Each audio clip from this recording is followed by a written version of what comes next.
There's 30 seconds. Mr. Speaker. I call Denise Roach.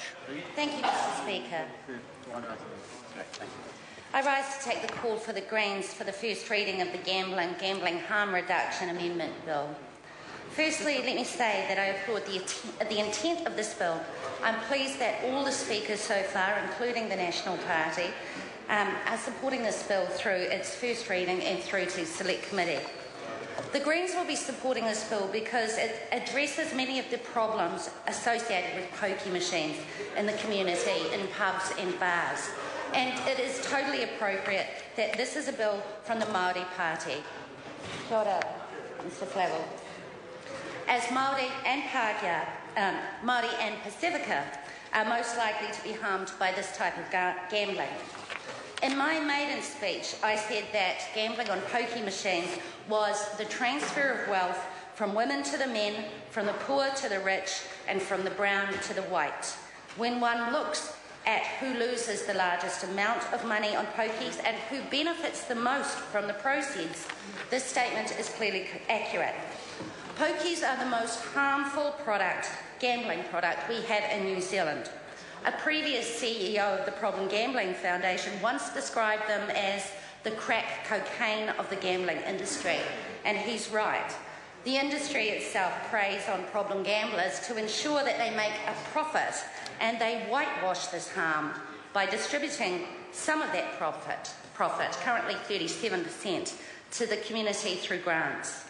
The industry is cynically selective. They target the poorest communities. Look around Remuera. There's hardly any pokie bars at all. But in Manukau, in Mangere and Otara, they are far more prevalent. Currently, there's in excess of 18,000 pokies in pubs and clubs in New Zealand, and every single one of them creates at least one problem gambler. And for every problem gambler, there is between 6 and 12 others, mostly children, who are affected.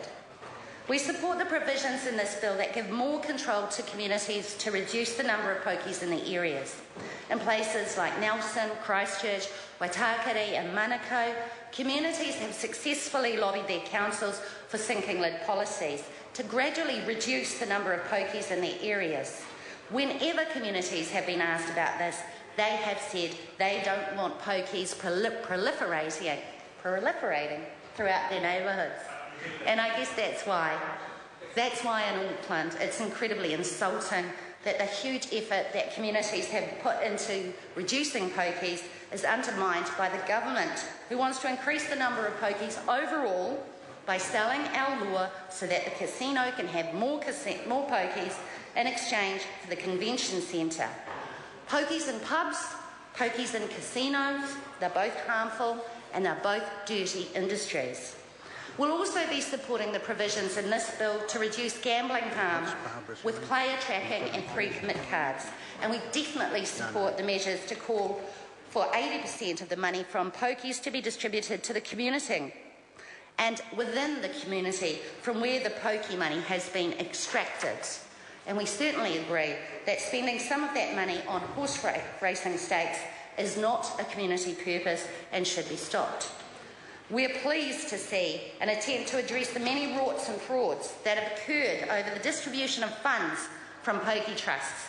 Every week there's another dodgy deal outlined in the news, and it's obvious that the Department of Internal Affairs has difficulty in investigating and prosecuting them.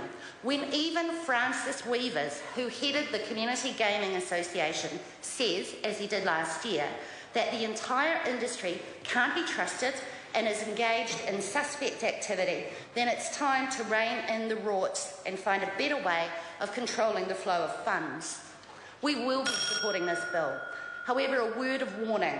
I've heard submissions on gambling policy at council level, and I predict that the Select Committee will be confronted with an organised campaign from the gambling industry to water down the provisions of the bill.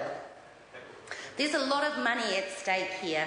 $867 million was spent on machines in our communities over the last year. We look forward to this bill cleaning up the sector. We've done it around tobacco sponsorship. We've proven that we can do it. We can have healthy communities where our people are not addicted to pokies or our communities addicted to pokey money. Thank you. The Right Honourable Winston Peters.